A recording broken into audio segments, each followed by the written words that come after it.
Step 1, wake up early, gonna rise with the sun. Step 2, get some food in you. Step 3, think real hard about what you wanna be. Step 4, everybody just do your thing. Wake up, today's gonna be a good day. Wake up, today's gonna be a good day. Wake up, today's gonna be a good day. Wake up, today's gonna be a good day. Wake up, today's gonna be a good day. Wake up, today's gonna be a good day. Wake up, today's gonna be a good day. Wake up, today's gonna be a good day. Yo, set your affirmations, aspirations. I got shit to do, the aftermath of preparation. Good food, good mood, blood in circulation. One step at a time, yeah, that's how you make it. Set a goal you control and the steps you take them. I try to pick one thought, have some concentration. And if I make a mistake, it's called education. I try to do this every day, call it replication. Wake up, today's gonna be a good day. Wake up, today's gonna be a good day. Wake up, today's gonna be a good day. Wake up, today's gonna be a good day. Wake up, today's gonna be a good day. Wake up, today's gonna be a good day. Wake up, today's gonna be a good day. Wake up, today's gonna be a good day. So life ain't easy, yo, I think there's a reason though. Ups and downs, just like every different season, yo. Sometimes I'm high, other times I'm barely breathing, though. I always gotta fight and hide from the demons, yo. Negative thoughts are poison, they rot. Head full of flies, so here come the clouds. They'll never stop unless I can swap all the bad for the good in my head when I'm lost. Yeah, so I'ma fake it till I make it. Positive thoughts are overtaken, I got patience. One day at a time is how you operate a cadence. A flow, you grow, you show yourself a foundation. Stay away from all the shit that causes temptation. I know that I like to do it cause it's sensation. I live my life in my head like a narration. Don't expect greatness, do my best, man, I'll take it. Wake up, today's gonna be a good day. Wake up, today's gonna be a good day. Wake up, today's gonna be a good day. Wake up, today's gonna be a good day. Wake up, today's gonna be a good day. Wake up, today's gonna be a good day. Wake up, today's gonna be a good day. Wake up, today's gonna be a good day. Wake up early, gonna rise with the sun. Step 2, get some food in you. Step 3, think real hard about what you wanna be. Step 4, everybody just do your thing.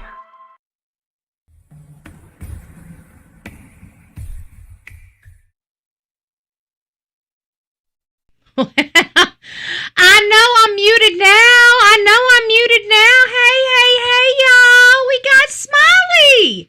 Smiley, it's so good to see you, love bug. I plugged your ungodly, lengthy interview into the system. My system literally went berserk, and I literally had to start all over today. That's what took me so long. I'm like, no! It went on the fritz. It was just too much. But we got it worked out. 20 pages it spit out to me today. 20 pages.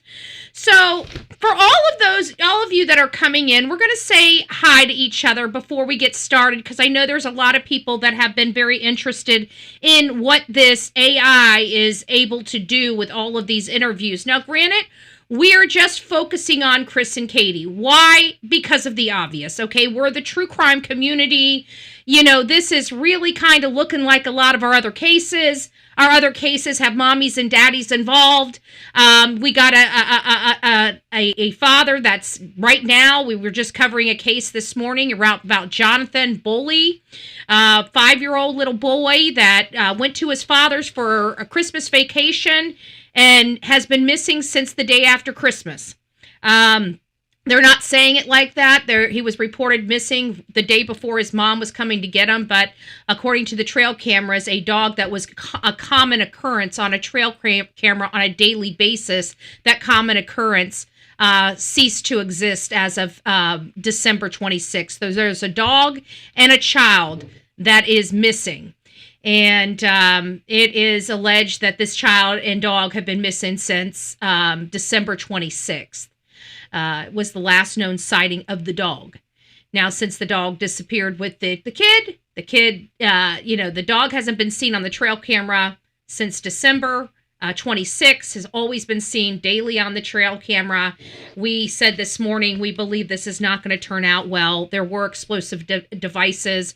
I anticipated an arrest on those explosive devices, and lo and behold, we do now officially have a father that is arrested on explosive devices unrelated to his son. So we kind of see where law enforcement's going with this case. It's, SOP, standard operating procedure, right? And so there's standing operating procedures going on.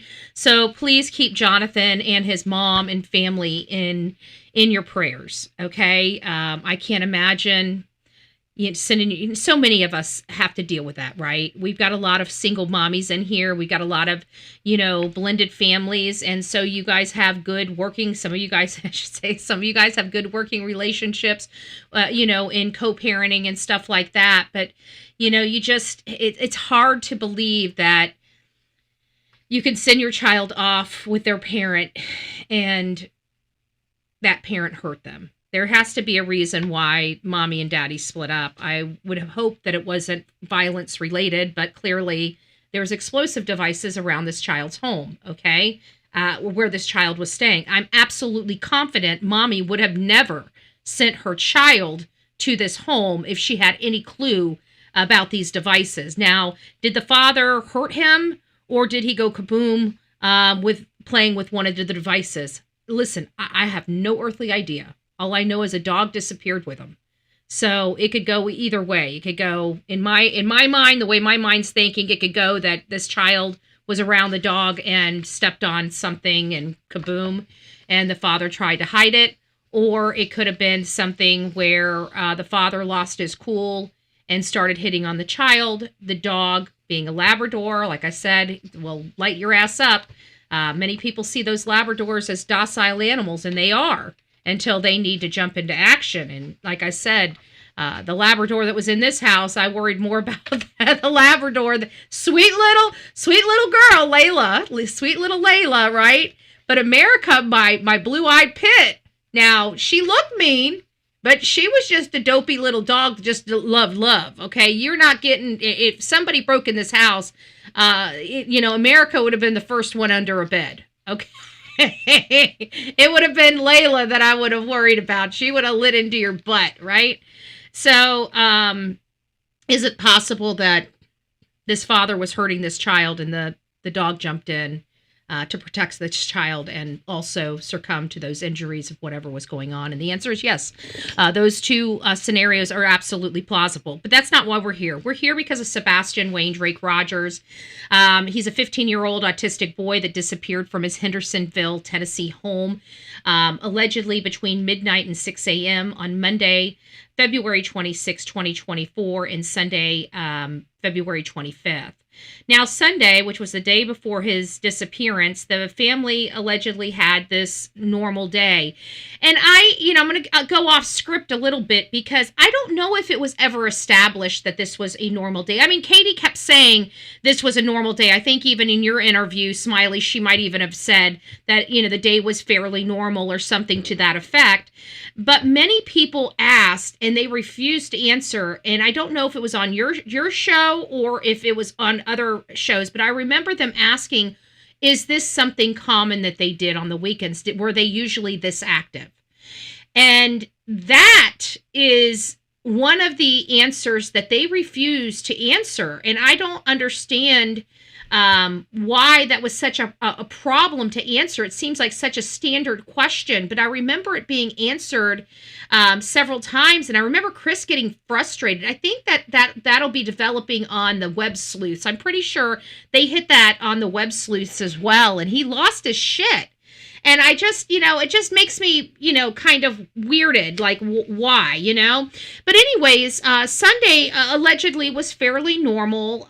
Katie and Sebastian got up. We don't even know what time they got up. It's always been very unclear. The morning has been very, the Sunday morning, you would think that they would be, wanting to give us a play-by-play, But it seems like they have intentionally left this vagueness about what happened Sunday. So we're going to kind of go through it, but we don't really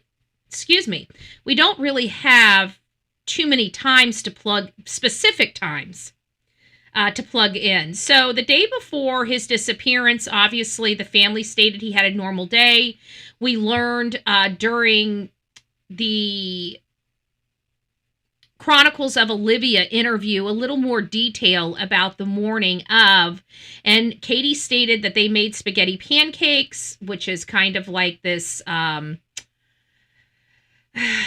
don't know what they call that. What do they call that thing? But it's like a funnel cake, but pancake mix.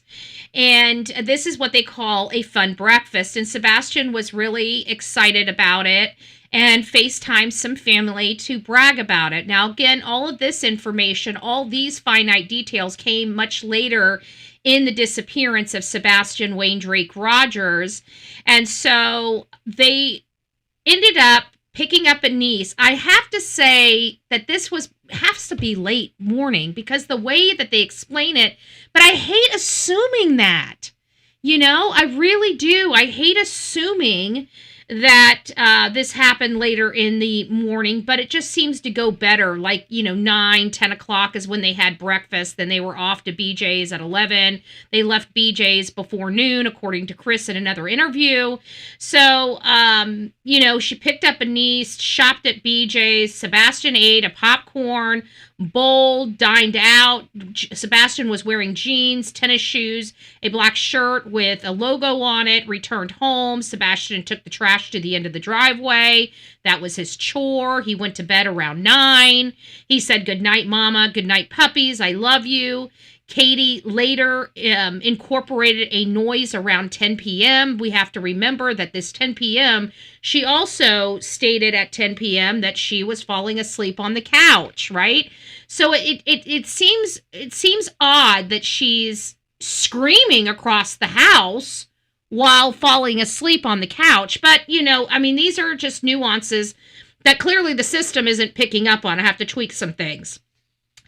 So she hollered in there for him to go to sleep. Chris, the stepfather, was on the phone with Katie about 9:43 until midnight when she was falling asleep, and he told her to go to bed. Midnight on February 26, according to Katie and Chris, Katie went to bed and the house was locked. A coded keypad on the front door that Sebastian routinely locks behind himself.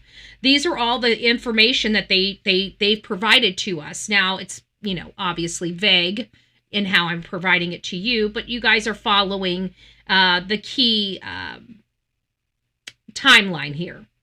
So on February 26th, that reminds me, I could probably put this up behind me. Why didn't I think of that? I don't know. I'm so sorry. I would like to add, I didn't spend a whole lot of time on this, but I would still like to add a source, and it is an image source, and it is the timeline. But we'll go TM for SRW. Oops. DR. There we go. TL, not TM, TL.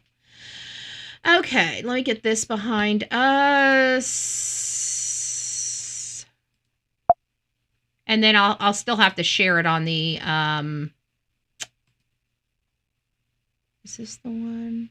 This looks like the one. There we go. No, this is not the one. Hell. Hold on. I gotta find it. That's the one I fixed.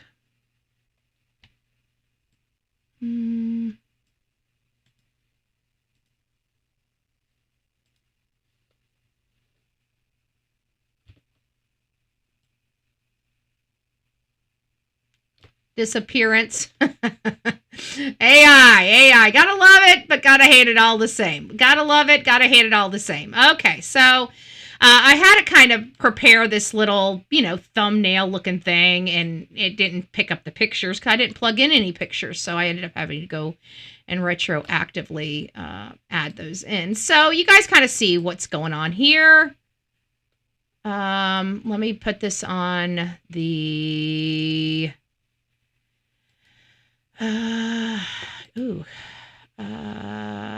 Let me put this on the vertical as well. Sorry, guys. Good gracious. And this will be TLSDR. There we go. So for all of you folks, let's go ahead and get to it. We're almost done. I had to fix everything, so it was, you guys could all... Dad, burn it. I can't find it now. I can't find it. I'm going to take this off. Shit. Well, you folks on the vertical might not see it. I'm going to try one more time, and if I can't get it without all this trouble, then you guys are just going to have to come over to the horizontal. You're going to have to come over to the horizontal. Okay, I'm just saying. It's not cooperating. It's not cooperating.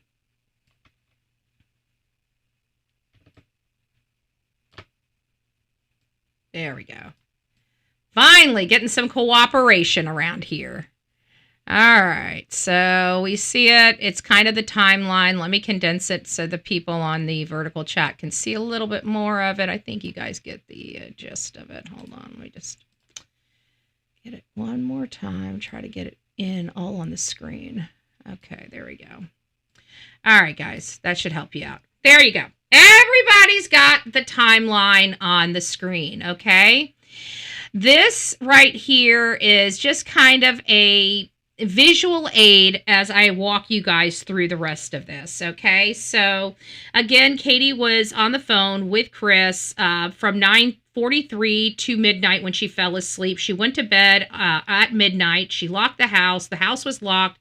There's only a coded keypad on the front door. Sebastian routinely locks behind himself. At 6 a.m., February 26, Katie woke up Sebastian. I like how they say that. Katie woke up Sebastian for school and he was gone. But that was kind of her statement. She woke him up and that's when he wasn't there, I think is what she said. She searched the house. This was condensed, so it went from 3 minutes or several times to 3 minutes to 1 minute flat. She called Chris three-way the Sumner County Sheriff's Department. Deputies arrived 10 minutes later but minutes later, a little bit verbiage, but not really out of context. And then on February 26th afternoon, Chris drove home from Memphis, about a 3.5-hour drive, and arrived late afternoon after being kicked off of his job site. So post-disappearance, we had a massive search, dogs, helicopters, divers, National Guard. Parents were vetted. We were learning that the parents were cleared, and then law enforcement stepped in and said nobody had been cleared. We knew that Katie had a polygraph test. She states she passed her polygraph test. Many people have problems with that highly, right? I don't know which it is. I'm not there. I can, assume that I don't believe she passed her polygraph test, but my assumptions don't, matter one iota. We have nobody that has confirmed one way or another whether or not either one have been cleared publicly. So no matter how we look at this, when it comes to the polygraphs, we're taking secondhand information. So I would really say it's time for us not to be focusing on things we can't 100% state that, yes, this is accurate. Sorry, I keep hitting my microphone. That this is accurate, okay? So if we don't know, it's a rumor, okay? If we can't factually find out concrete information or confirm it by multiple sources, then it has to be taken as rumor. That's why it's so hard for me to walk away from this alleged, Kathy Bowersock sighting near Warsham's. It's because of the level and the amount of people, even if they didn't see her specifically in the car and just have assumed it was her based on seeing her car in the news. The bottom line is they believe they saw somebody parked on the side of the road that appeared to be somebody that has a vehicle, a like vehicle of Kathy Bowersock's at a very unusual time in the morning. Nobody should have been there. The schools weren't open, so nobody should be dropping the kids off at that time. Nobody had any reason to be parked on the side of the road for as many minutes. And you might say, well, Betty, we should not be taking phone calls while we're driving. And that's why there has been leaps and bounds made in our automobiles to make sure that we have hands-free calling. And I want to think that the type of car that they saw, because they believe it was that Infiniti that she's driving around. And let's face it, that Infiniti costs some big bucks, right? Even the older ones. As long as it's 2011 or newer, it's got Bluetooth capabilities. That means that car is hands-free. So if she had to take a call, why would she be pulling off? And if she did have to pull off, or if it was a third party and not her, and they just had to pull off, why would they be pulling off? Most people will say, text me that information, email me that information. They're not going to pull off to the side of the road and write down information at 5:30 in the morning in what appears to be pretty dark area, or a darker area. It doesn't seem very safe, The strangest thing to me was her window was up. I think that's a great assessment, Smiley. I really do, because that's been my contention, especially breaking down yesterday and the day before, because one thing that we noticed with just the first two interviews, the 3-3 and the 3-4, Katie was the one with the most past tense phrases when referring to Sebastian. And what I found awfully funny is that it wasn't Chris that omitted certain key details in the timeline. It was Katie that was omitting the details. It was Katie omitting that she ever even left the house. It seemed like she omitted that detail until she had to pony up the information or get in front of it, because law enforcement is like, but you left the house. When did you leave the house and why? Oh, well, that was before we called you. I was just driving around the neighborhood.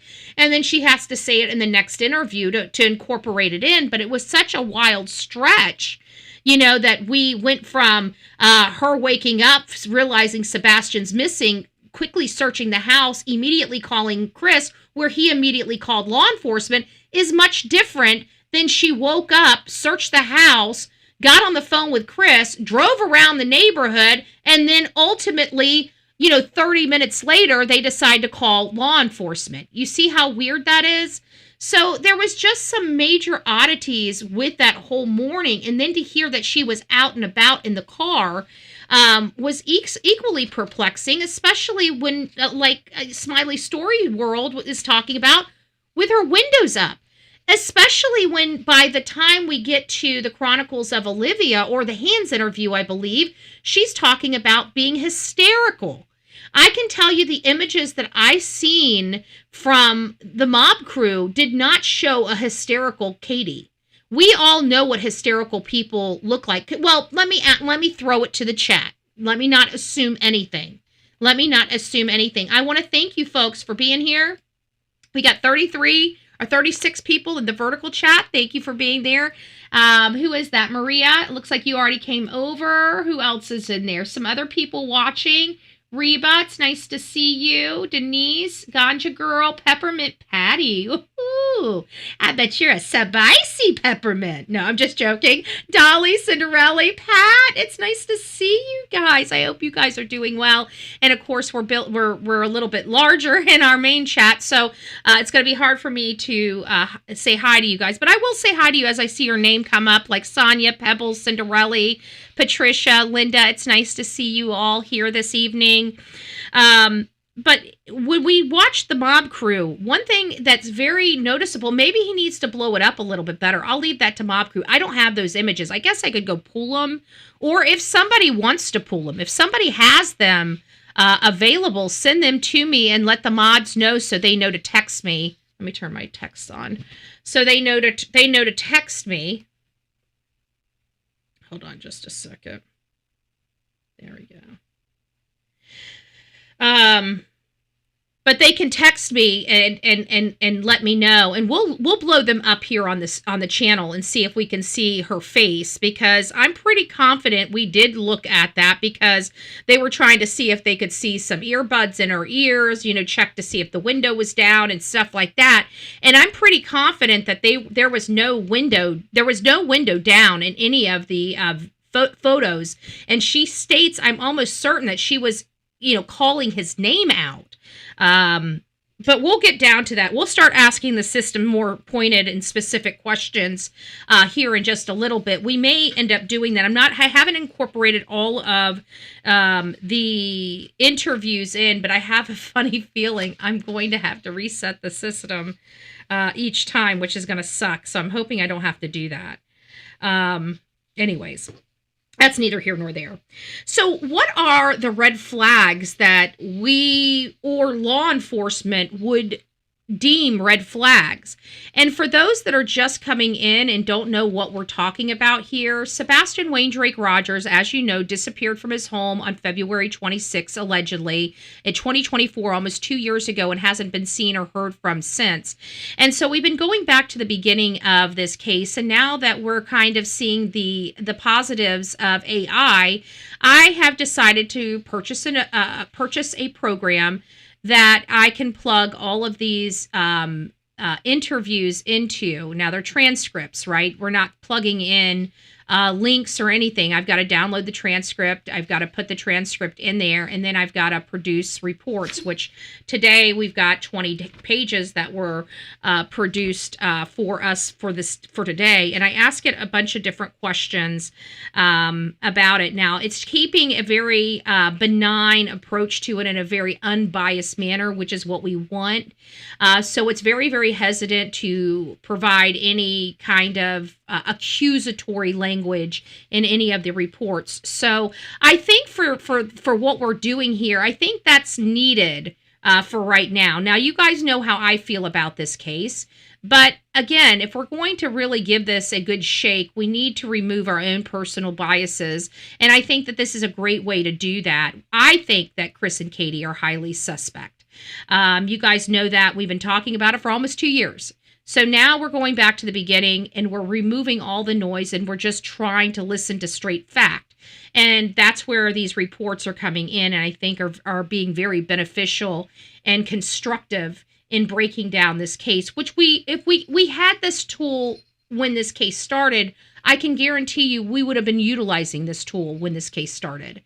We didn't have it, or many of us were very unfamiliar with AI that have now, been using AI enough that we were comfortable to plug some stuff in and get some reports out and what have you. And that's just all we're doing here, okay? So the next one are going to be law enforcement red flags.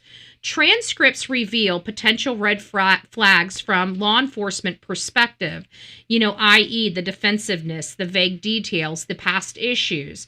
Chris's combative tone toward critics and media demands public apology, calls JLR a liar without proof, keep my name out of your mouth, as he says on Smiley Stories World interview, very brash, very direct, acknowledges multiple CPS calls.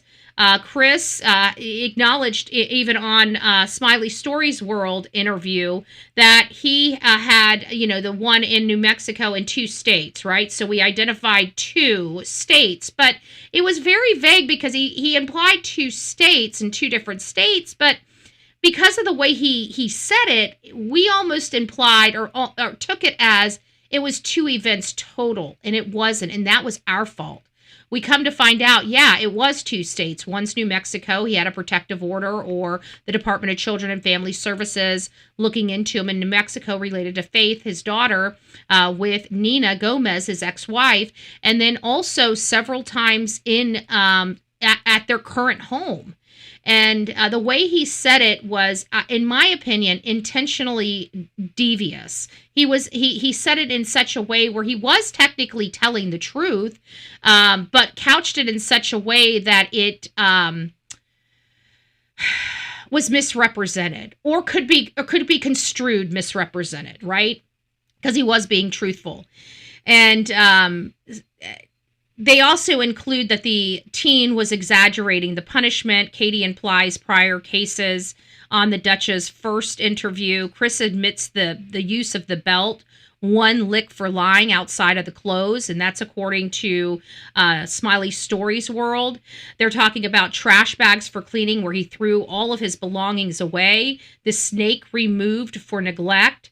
We also know about Chris's history of the 5 marriages, which, guys, you got to understand, Chris Proudfoot's only 40 years old, okay?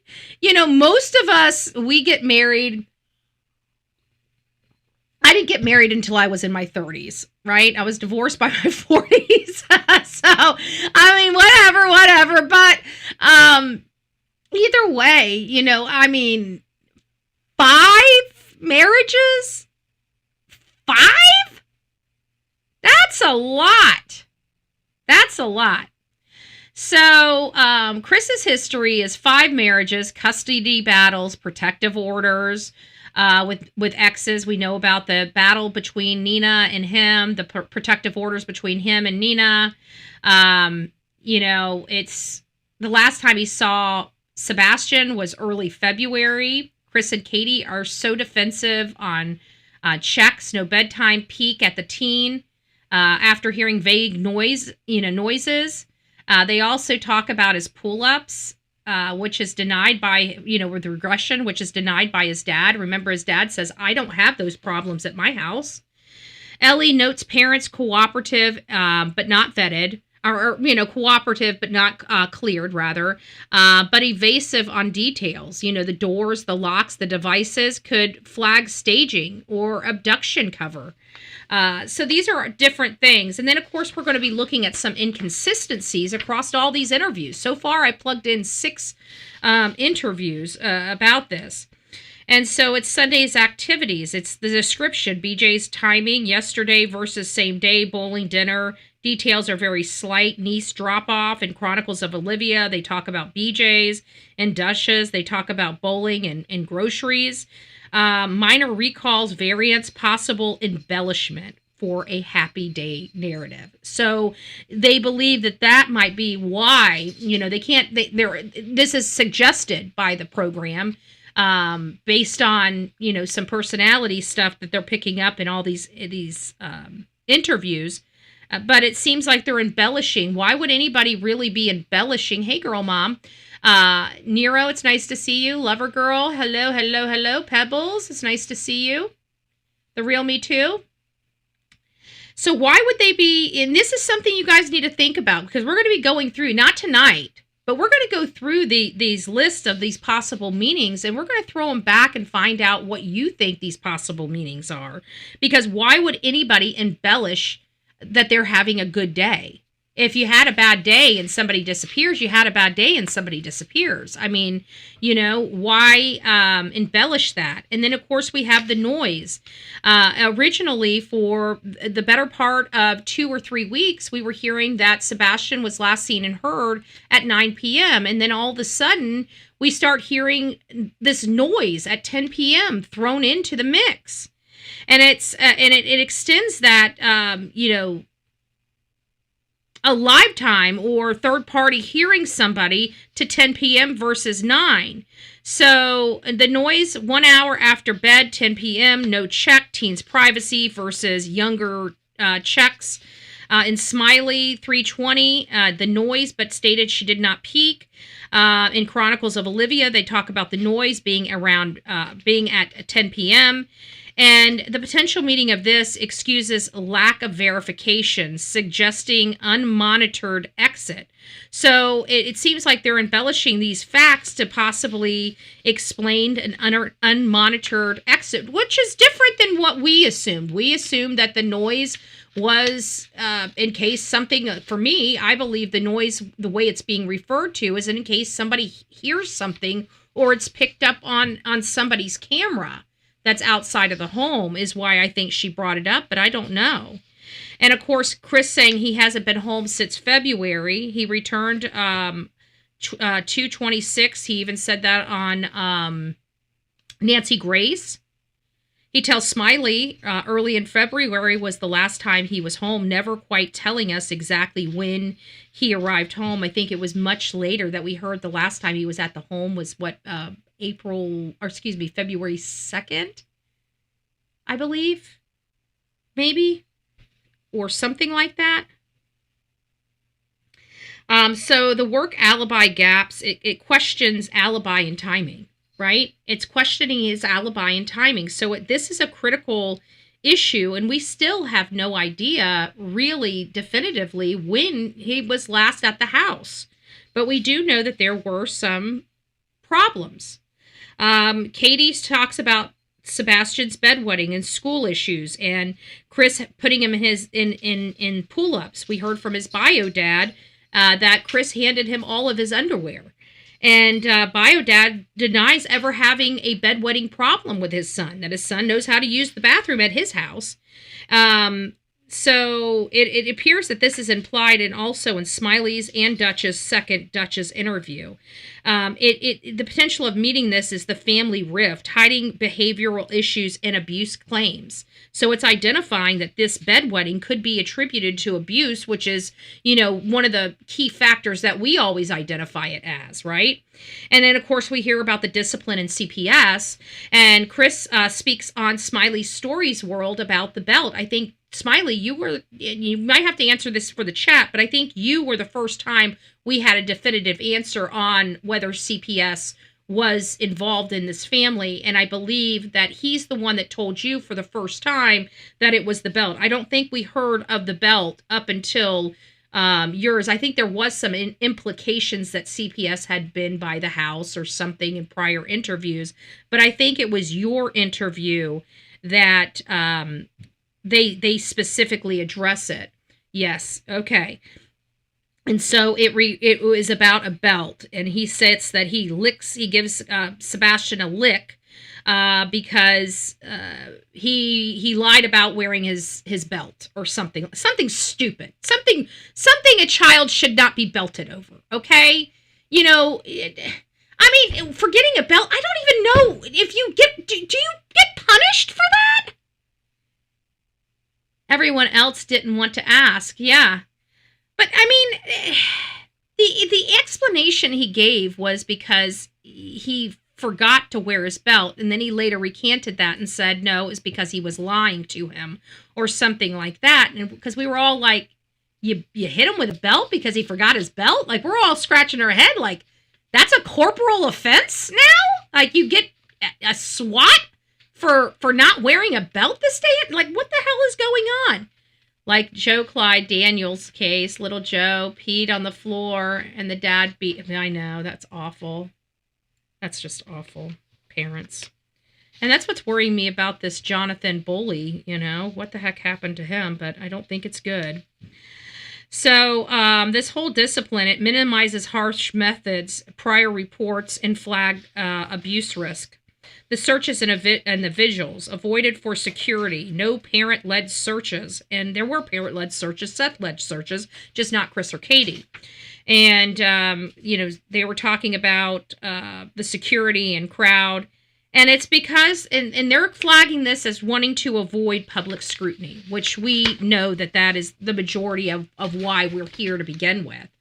Major variances in common stressors, major like discipline history suggest narrative control, possible staging, because they state that the house was pristine except the messy room of Sebastian's. And they said that is in Smiley's about 35 minutes to almost 36 minutes. That was uncovered on Smiley's. So self and contradicting statements. Chris contradicts claims no DV. He admits to mutual protective orders. Vetted and cleared repeatedly, but demands Ellie to publicize that. However, he last saw Sebastian early February, returning February 26 with fresh scratches. Let's not forget that. We got to remember he had fresh scratches up and down both arms. And he blamed it on the dog. Now, Katie, she contradicts herself by saying that she did not check him when she heard the noise because of privacy. Assumed room activity, pull-ups regression versus bio dad's denial, and no affair or cheating. So there's been some allegations that Katie was having an affair and cheating we've heard, and I've confirmed at least with one person that has told me. Now, whether it's true or not, or they're lying, I don't know. But one lady has told me that she was with Chris, and this was in Alabama, and this was when Katie and him were married. So, if she's not lying for attention, which I never brought her on the channel, I just spoke with her. But if everything is true, and she was able to provide me some information, including his work and where her bar was in conjunction to where he was staying, I mean, it does make sense, but nothing that she provided me that was concrete other than that. But she definitely states that she was seeing Chris, very casually, but seeing Chris. So there is that.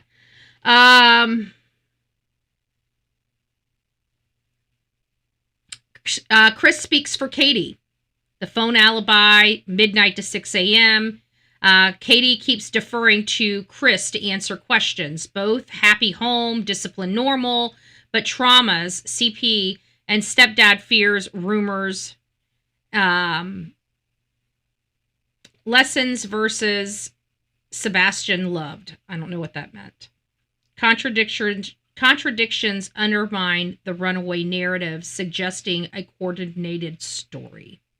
So this is like they're giving me they're having me read it, and then they're giving me what it could mean. What it could mean. So all of that self-contradicting, the contradictions undermine a runaway narrative. And I think that's important because most of these people are wanting us to believe that he ran away. And even when we plug all this information into AI, without plugging in our biases and other stuff, and it's saying the same thing, that,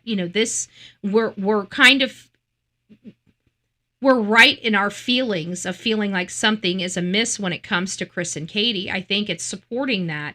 It's not, directly accusing them of doing anything. Actually, the majority of the reports say specifically just the opposite, that this does not, have anything to do or confirm that they've harmed this child in any way, except, et cetera, et cetera, et cetera. But it does give us stuff that we can kind of gnaw on for a little bit, because we know that there are contradictions. It's showing several contradictions right here, and it's saying that based on these several contradictions, it undermines this runaway narrative. That's important and crucial, I think, because many of us believe that there are three options here on the table, legitimately, that he truly did run away, that there was a stranger danger, or that this is, a little closer to home. You're getting a little too comfortable coming in here and interrupting my show. Get. Keeps doing it now. I gotta tell her no. No. So, the most logical scenario, stats and LE techniques. Stats say 80% of child abductions are familial. Autistic kids, vulnerable elopement, the 49% that elope, which Sebastian is not, but non-elopers like Sebastian, flag, foul, play, folks. Do you guys hear that? Elopement, which accounts for 49% of these autistic children, but non-elopers like Sebastian, flag, foul, play. So LE techniques, vetting, K9 to retention pond, then lost scent. That's what's stated on Smiley's. Devices clean, no forced entry. Points to staging, internal staging. Hey, Scorpio Moon, it's nice to see you, love. Joyful Dolphin, hey. So that's important. So they're saying that based on these statistics and the fact that LE techniques is vetting, and then the canines to the retention pond and scent loss, devices are clean, no forced entry, even the system is saying those factors usually equate points to internal staging. That means that they're staging the scene.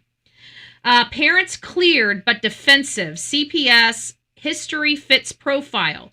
And this goes to Cato Killer, strict discipline, absent alibis, which is a true crime author, Sherilyn Cato. And that's what that is referencing, because if you're wanting to know what is Cato's killer or killers, it's referring to an author. So I thought I had to question that myself. I had no idea what Cato Killers was, and I looked it up, and it was a true crime author, Cheryl Cato. So logical, accidental harm, tantrum, discipline, covered as a runaway, body hidden beyond. These are some logical scenarios. So I want to read these. I know they're kind of not cohesive with one another, but they're basically stating that, this defensiveness is a problem with the absence of alibi in this really strict discipline principle of Chris Proudfoot. And then logically, the accidental harm, they're saying maybe this was a tantrum or discipline covered as a runaway where the body is hidden beyond the initial search radius.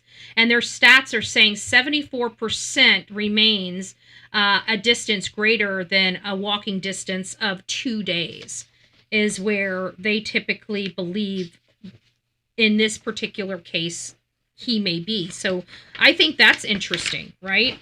So this is what it says. It's very uneasy for me to understand, but somebody might take this. It says accidental harm, covered as a runaway, and body is hidden beyond the initial search radius. And I believe the initial search radius was 5 miles?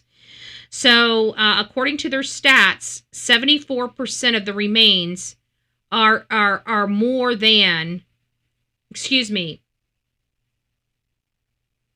more than the distance walked in 2 days.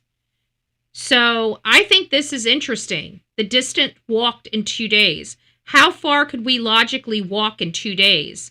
We need to be looking out that trajectory for Sebastian, in my opinion.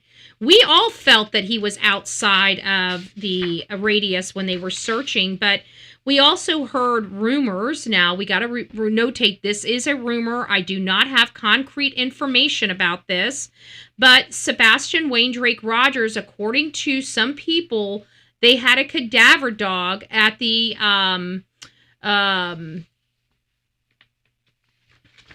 storage units by Warsham's, the direction Katie was driving, and around the same area where people allegedly or believes to have seen Kathy Bowersox parked on the side of the road in her personal vehicle.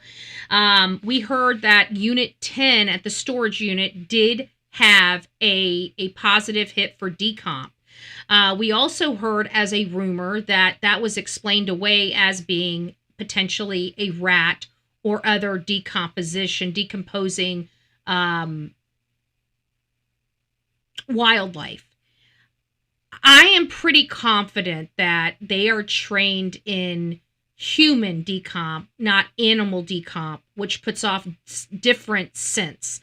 So I'm not sure if I like the answer to that. And because it was never publicly made, could there have been some misunderstanding from one person to the other? Or was it intentionally to mislead that particular person? I truly do not know.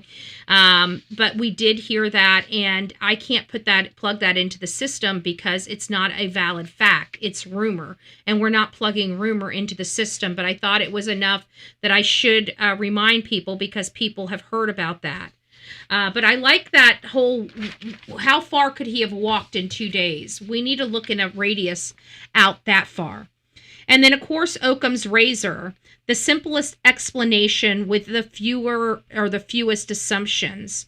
And it states parents involved. Chris's alibi via work phone, Katie unchecked night, no abduction evidence, cameras, dogs to pond, vetted outsiders. Staging fits the locked house, the missing flashlight, the shoes being there, and the home being in pristine condition, minus Sebastian's messy room.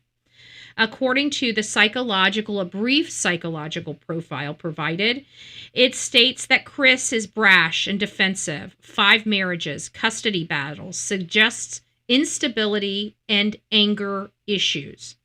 Protective of Katie narrative, but controlling, strict devices, and discipline. He has narcissistic traits based on all of these interviews so far. Demands apology, privacy despite public case, etc., etc. Katie's differential and passive enables Chris. Grief, they believe may be genuine, but evasive. No checks, vague noises, possible codependency, history of violence towards Seth, and of course the CPS reports. Relationship, a blended step family, stress, the bio dad moves, snakes are removed, long distance work strains, phone normal but alibi like. Coordinated defensiveness hints to enmeshed cover. So I'm thinking cover up. So we go through a lot of these. When did Katie use the past tense? And there are quite a few of them. We've already went over the ones in the first several interviews. Well, I plugged in Duchess 317 as well as Smiley Stories World of 320. And so I wanted to go over those. It looks like it's kind of got these out of order, but it looks like it does go through all of them. And there are a few that it pulls out of every single interview. So I guess we can just go over these. So in Dutch's 317 interview, Sunday morning we got up and I made a fun breakfast for us. We FaceTime family. We were eating so he could brag. While we were eating so he could brag, because that's something he likes to do. And we were laughing and joking. We were laughing and joking and having a good time with that. The past tense uses about he could brag. We were laughing and joking. So there are some past tenses that keep being littered. And one thing that I didn't realize, because we were listening to all of these interviews, even Chris's account, he's speaking on behalf of Katie. And he was even speaking in more present tense than Katie is. So I think the one thing I'm finding out with this is that even this particular exercise has been focusing heavily on Katie's omissions, Katie's past tense. And it seems like a lot of these really are coming from Katie. He took the trash out because that's his chore. And he come in and he was playing in his room until bedtime. Another statement from Katie. He took the trash out. He was playing in his room. Statement. At bedtime, he goes, "Okay, good night, Mama. I love you." And then says good night to his puppies and went to bed. He said he went to bed. Slight, nothing major. Statements about nightly routines still phrased as general present tense, but embedded as past in context. Sebastian comes home, gets off the school bus, comes in the house, does his chores, completes his homework, eats dinner. Sebastian gets a shower most of the time before he goes to bed. So that explains that. And this is all, again, that Duchess 317 interview. This is routine description, present habitual, not true past about his status. So it does not count as he had past tense regarding his existence. Statement 5, answering if she checks on him at night. I've never really had a whole reason to. I mean, now he's older, at least. He gets up in the middle of the night and he comes in and gets a snack. But no, I've never, since he's gotten older, I don't really have a reason to peek in on him and wake him up. This is mostly present perfect. He's gotten older and present habitual. He gets up. not clean past tense about him. So she's always going in and out of these past tenses and present tense, even with, historical stuff. She goes on to state that he's bedwetting, and Sebastian wore pull-ups because when he was having his regression, he had issues where he would wet himself at school, then occasionally get wet himself at night. Sebastian was late to potty training, and he had issues going back and forth with it basically his whole life.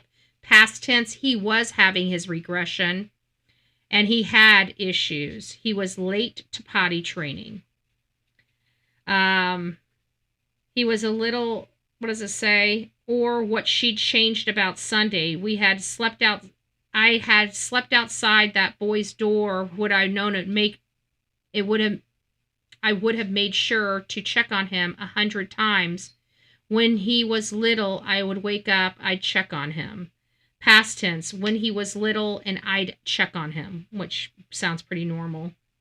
So according to Smiley Stories World, pretty terrible to be honest with you, my son is still missing. Is still missing, not past, not counted.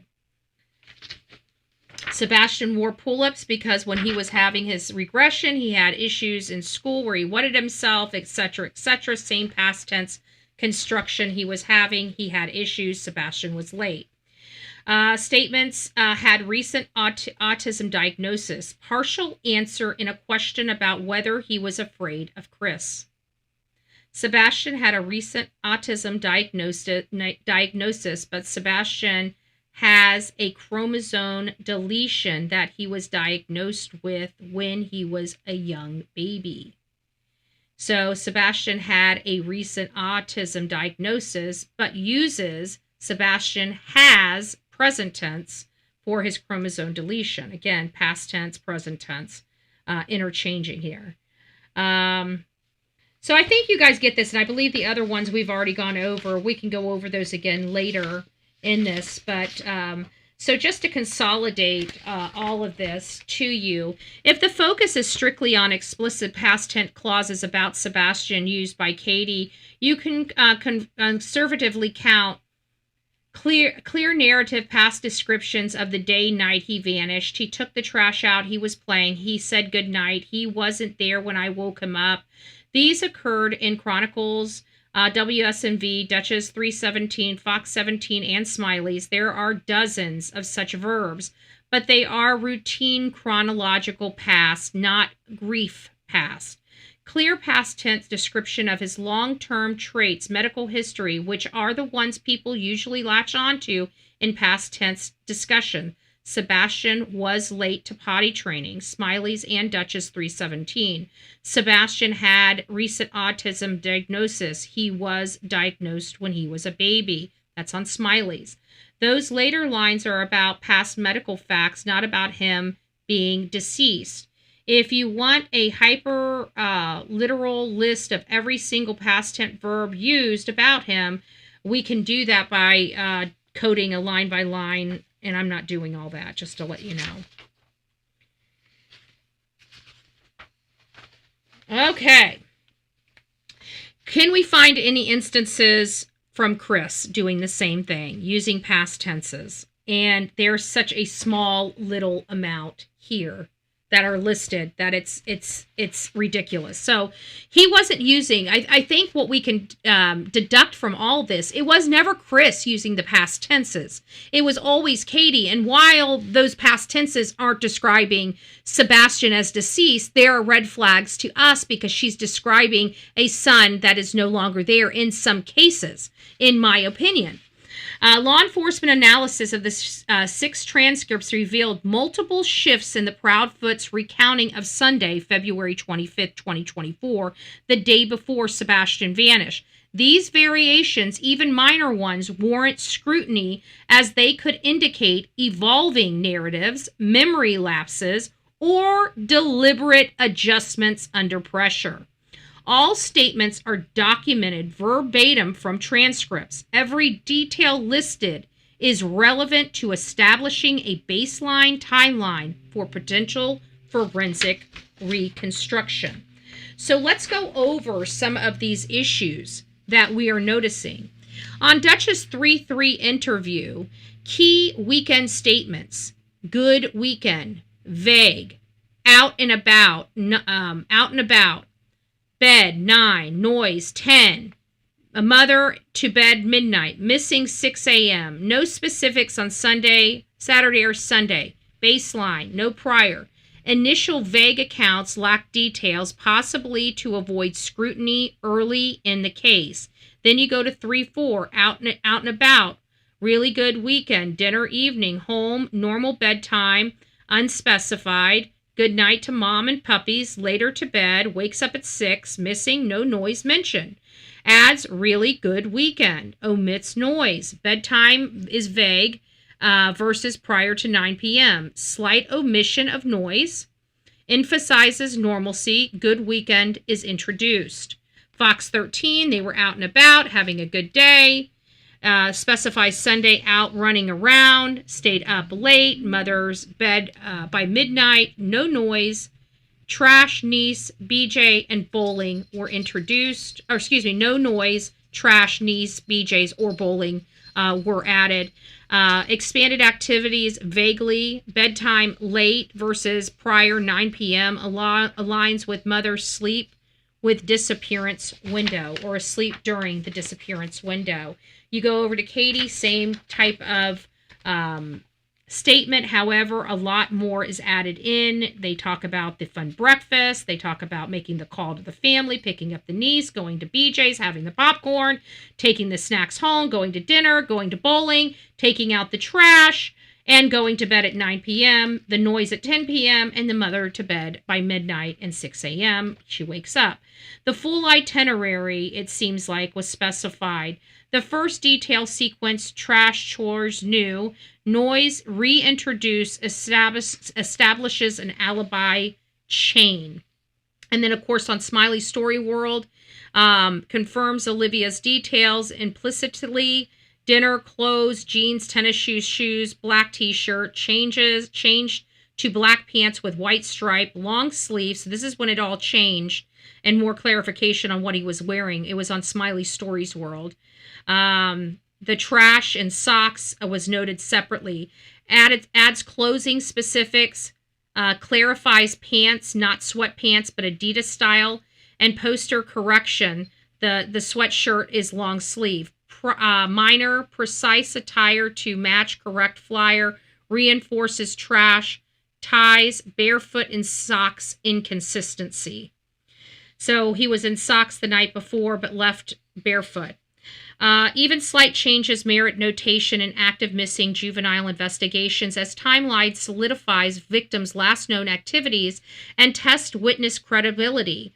Early vagueness, Dutch's and WSMV, evolves to detailed itinerary in Olivia and Smiley's interviews, potentially scripting under public pressure. Noise was heard at 10 p.m., according to Dutch's second, and Olivia, omitted later in the Fox 17 and WSMV, raising questions on why not check. Bedtime fixed at 9 p.m. post Olivia, but late in Fox 17, suggesting an initial fluidity. Clothing refinement addresses flyer errors, but pants description shifts from sweatpants to Adidas. Trash chore consistent, but links to barefoot socks variants. Dad, no barefoot since 2. Mom, socks for trash. No single change exonerates this discrepancy. Collective patterns flagged for re-interview. Recommend cross-referencing with LE reports and phone logs. However, we don't have that. And we only have the few witnesses that have come forward so far.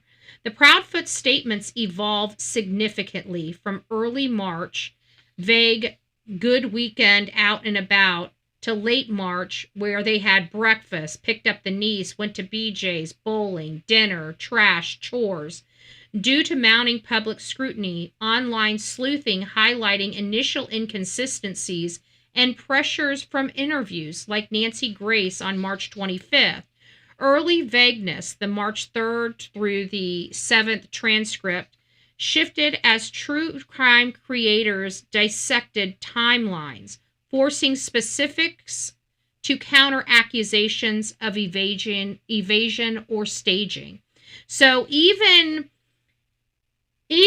the system is picking up that they started making these changes in their statement as part of the pressures from the public to try to avoid the accusations of evasion or staging. And they made significant shifts from their original 3-3 to 3-7 interviews. Those 3-3 to 3-7 interviews, if you guys don't remember, are the Duchess' first interview that happened on 3-3, the green shirt interview, which happened on 3-17, or excuse me, 3-4 the very next day, and then you have the hands video on 3-7. So you had 3-3, 3-4, and 3-7, and then they stop interviewing, and then they don't pick up any interviews until after the flashlight video is dropped, and then you get like several more interviews after that. And that happened on the 17th, where Duchess' second interview, Chronicles of Olivia, came out on the 18th, and then Smiley Stories World had them on her show on the 20th.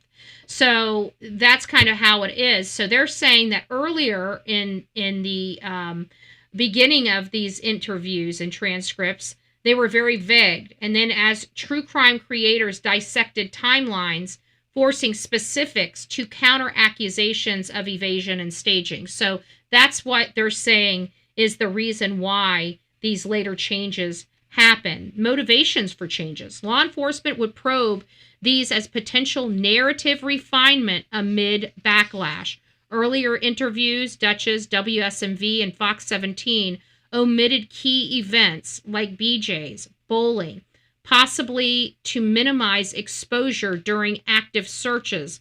Later ones, like Olivia Smiley from March 18th through the 20th, added them post-search scale back of March 4th. Aligning with flyer correction, Seth Rogers' separate claims. Analysis note evasive cues, glances, pauses, and unprompted details. The verified call logs at 9:43 suggests coaching or rebuttals to rumors. Very interesting. No official law enforcement confirmation of deception, but pattern flags for polygraph retesting.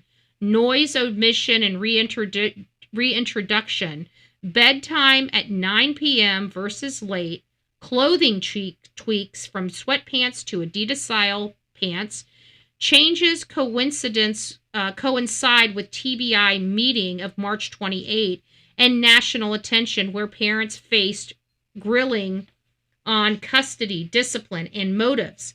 Case remains unsolved. Discrepancies undermine credibility. No new objectable facts or physical evidence about Sebastian Rogers' disappearance have emerged at all since he disappeared.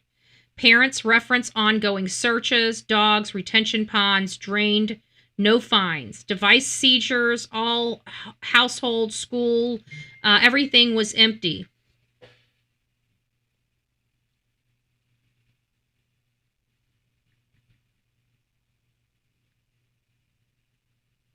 Okay, thank you. I'll get to it in just a second, Linda. And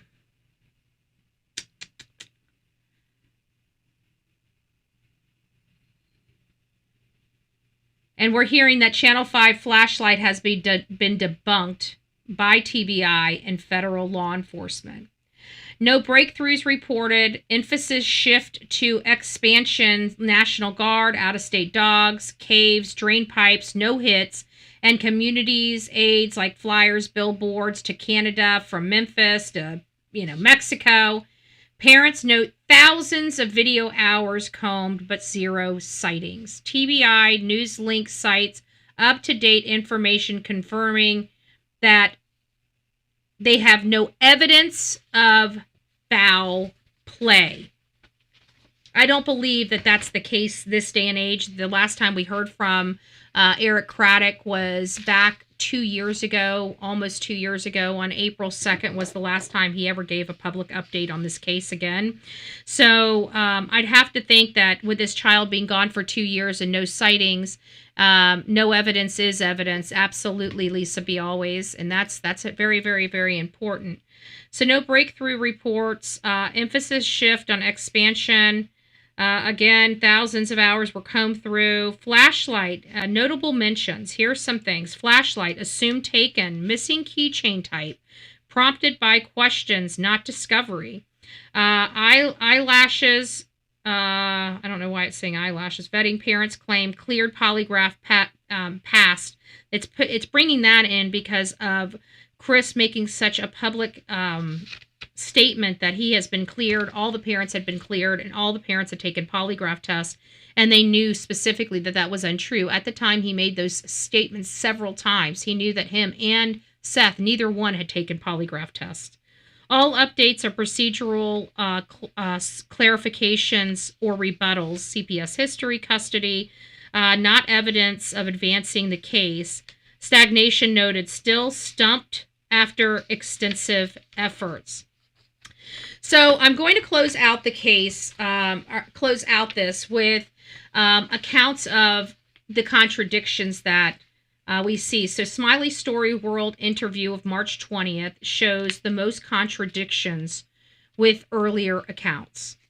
So Chris and Katie Proudfoot provided details here that differ from prior statements in other interviews, such as those with Duchess on March 3rd and 17th, Chronicles of Olivia on March 8th, and WSMV on March 4th.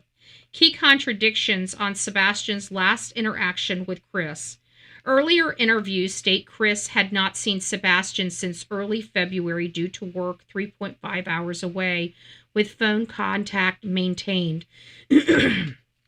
On the March 20th interview, they confirmed this, but add Chris was home at the beginning of February, and saw him then specify Chris was actually home, and yes, he did see Sebastian.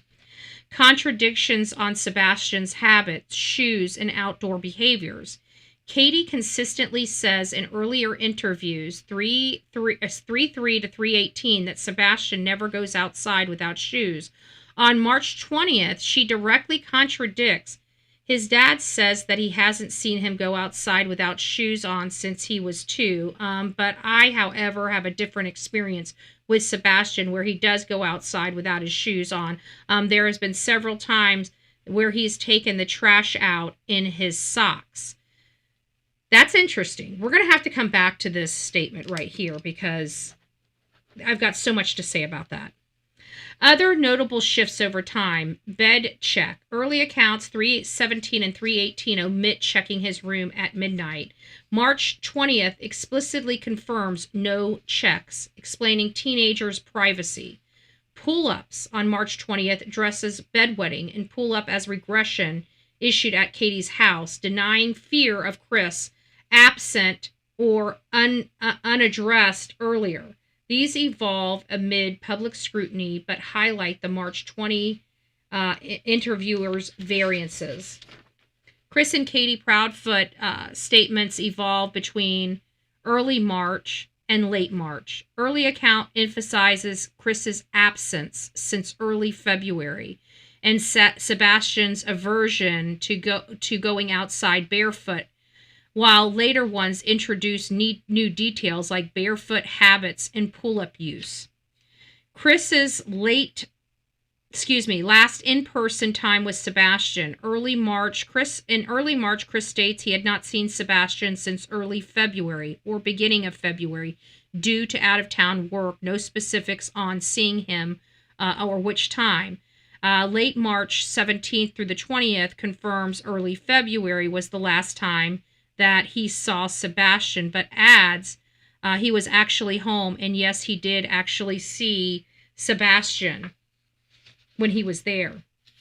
Sebastian's shoes and wearing habits, obviously all shoes are accounted for, and emphasis on missing, he wouldn't leave the house barefoot, no mention of barefoot outings. No, they can't. She talks about him going to the garbage can here and there, but she never speaks of him leaving the house to leave the house without his shoes and socks on. Katie states he does go outside without shoes, and there's been several times he's taken the trash out in his socks, but he's never left the house barefoot. Pull-ups and bedwetting, no mention, no mention, no mention. Then all of a sudden, late March, on Smiley Story World, she talks about him wearing pull-ups for regression. Midnight bedroom check. There is no bedroom check. She never checks for the bedroom. And then early March, Chris appears with fresh scratches and explained later in later interviews as it being new scratches from after he returned home on February 26th, which many of us do not believe happened. So that's kind of where we are with the major interviews. I haven't plugged in any of the other interviews into the system just yet. We've got a lot of stuff over the last 2 years that need to be plugged into the system. Hey, Veronica, thank you. Because I'm a love machine. She gifted 5 Bullhorn Betty memberships for those that received the Bullhorn Betty memberships. Thank you. Welcome to this crazy family we call the Coffee Club, i.e. the insane asylum. Grab your straitjacket in your padded room and welcome aboard. And we are not doing... All I can say is it's totally fake news. It's just fake. It's fake. It's made up stuff. Donald Trump loves me so much, he's ready to give me his fortune. You are fake news. He's buying me a Bentley next week. Honestly, it's fake news. It's fake. I'm buying CNN? That would be another example of, as you say, fake news.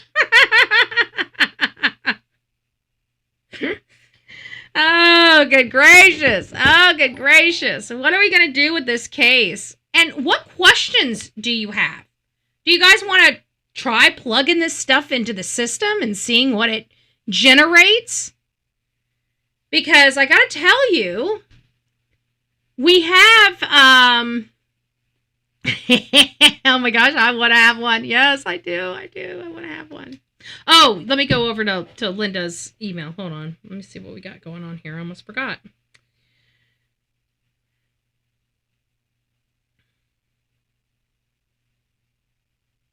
Voices of the Truth live stream. Which one's this one? In Baxter Springs, Kansas. Could this be a place that she rented for a brief period of time?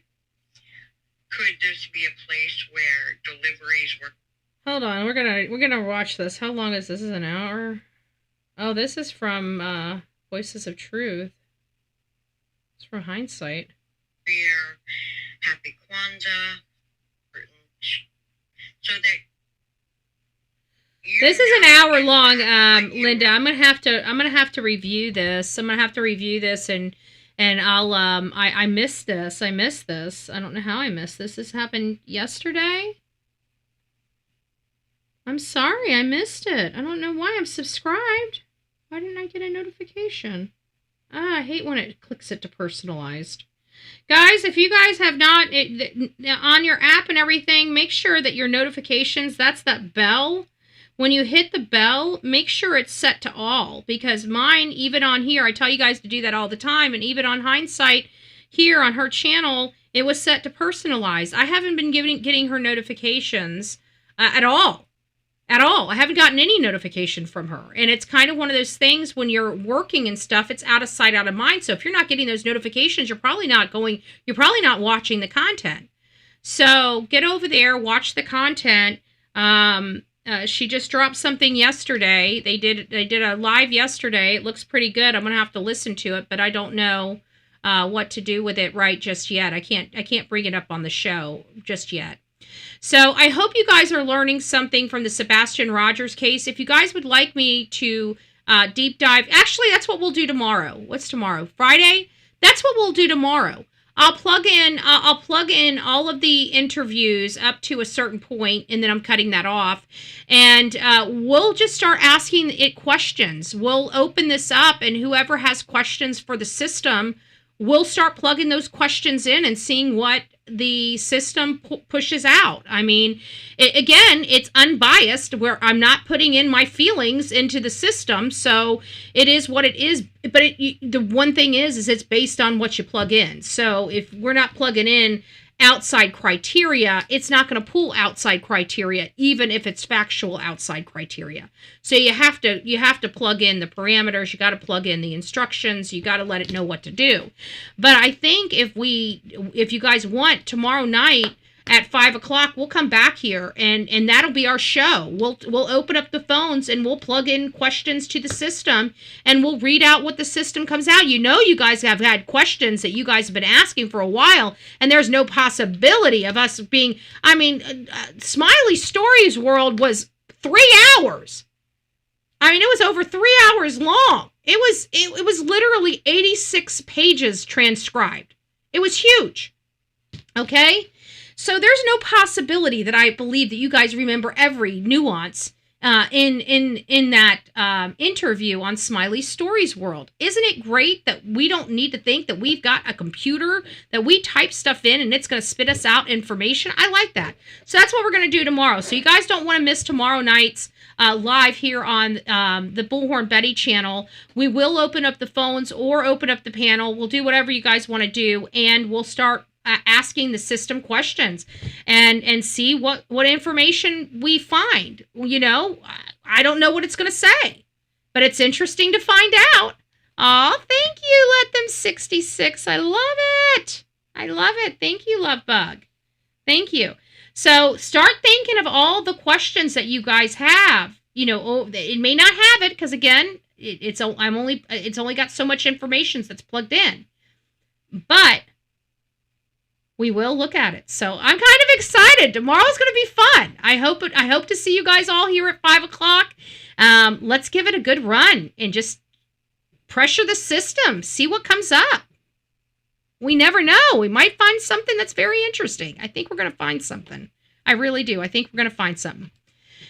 All right, guys. I want to tell you all to rock it out with your coffee beans out. Don't forget to be fearless. If you see something, say something. I was wondering what was shaking my thing, and I didn't realize I was still live over here. I shouldn't have been so shaky. Have a great night, guys. We'll see you tomorrow morning. I'm going to take the doggy out because she's been in here at my butt, and she's like, Mommy, Mommy, Mommy. Hey, come here, come here. Come. There she is. There she is. There's the pretty girl. There's the pretty spoiled girl right there. She's the boss. If you guys want to know who the brains of the operation are, she's the boss. This is the little bossy boss. The bossy boss. All right, guys. You guys have a great night. We'll see you guys real soon. Real soon.